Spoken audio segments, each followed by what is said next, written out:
Bambi was a roe deer. He was no longer a little fawn, nor was he a stag yet. He had to learn a lot before he could become the prince of the deer like the old stag. Bambi had been playing with Faline for a long time before he fell asleep. While he was sleeping, he heard a voice. Suddenly, he woke up. He thought he heard Faline calling him. Bambi looked around.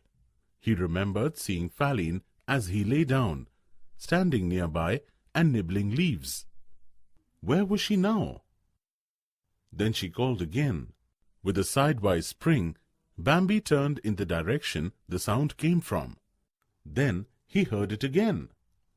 The call came again clearly, thin as the birds twittering and tender. "Come, come," it said. Yes, that was her voice. That was Faline. Bambi started to run. While he was rushing away, he saw the old stag. The royal stag was standing ahead, barring his path. Bambi had no time for the noble stag just now. He had thoughts for Faline alone. He greeted the stag hastily and tried to hurry by. "Where are you going?" asked the old stag. "To Faline," said Bambi. "Do not go," said the old stag. "She's calling me," he said in response. "No, she's not calling," said the stag. The call came once again, thin as the birds twittering. "Come!" "Listen!" Bambi cried excitedly. "There it is again!" "I hear it," said the old stag, nodding. Bambi felt the ground burning under his feet. "But," he said, "I know her voice. I will come right back." "No," said the old stag sadly. "You will never come back, never again." The call came again. "I must go," cried Bambi. Then the old stag declared in a commanding voice, "We'll go together." "Quickly!" cried Bambi and bounded off. "No, slowly!" commanded the old stag in a voice that forced Bambi to obey. "Stay behind me. Move one step at a time." The old stag began to move forward. Bambi followed, breathing heavily with impatience. "Listen," said the old stag without stopping. "No matter how often the call comes, do not stir from my side." Bambi did not dare to oppose. The old stag advanced slowly, and Bambi followed him. How cleverly the old stag moved! Not a sound came from under his hooves. Not a leaf was disturbed. Not a twig snapped. And yet they were gliding through thick bushes. Bambi was amazed and had to admire him in spite of his impatience. He had never dreamed that anybody could move like that. Several times the old stag stopped, although no call had come, and lifted his head, listening.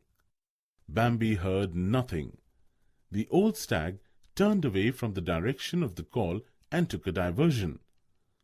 Bambi raged inwardly. The call came again and again. At last they drew nearer to it. Then still nearer. The old stag whispered, "No matter what you see, do not move. Do you hear? Watch everything I do and act just as I do, carefully, and do not lose your head." They went a few steps farther, and suddenly that sharp scent that Bambi knew so well struck them full in the face.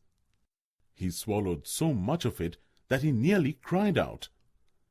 He stood as though rooted on the ground for a moment. His heart seemed to be pounding in his throat. The old stag stood calmly beside him and motioned with his eyes. It was Man.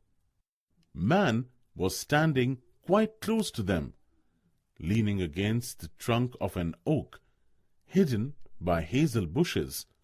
He was calling softly, "Come, come." Bambi was completely puzzled and terrified. He began to understand that it was man who was calling, "Come, come." He wanted to flee. "Be still," whispered the old stag. Bambi controlled himself. "Let us go back," said the old stag, and turned about. They glided away cautiously.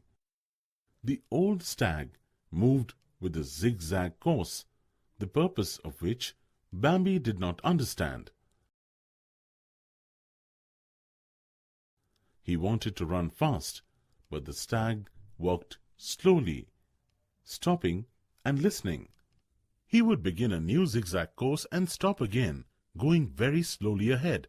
They were far from the danger spot. "If he stops again," thought Bambi, "I'll thank him." But suddenly the old stag was nowhere to be seen.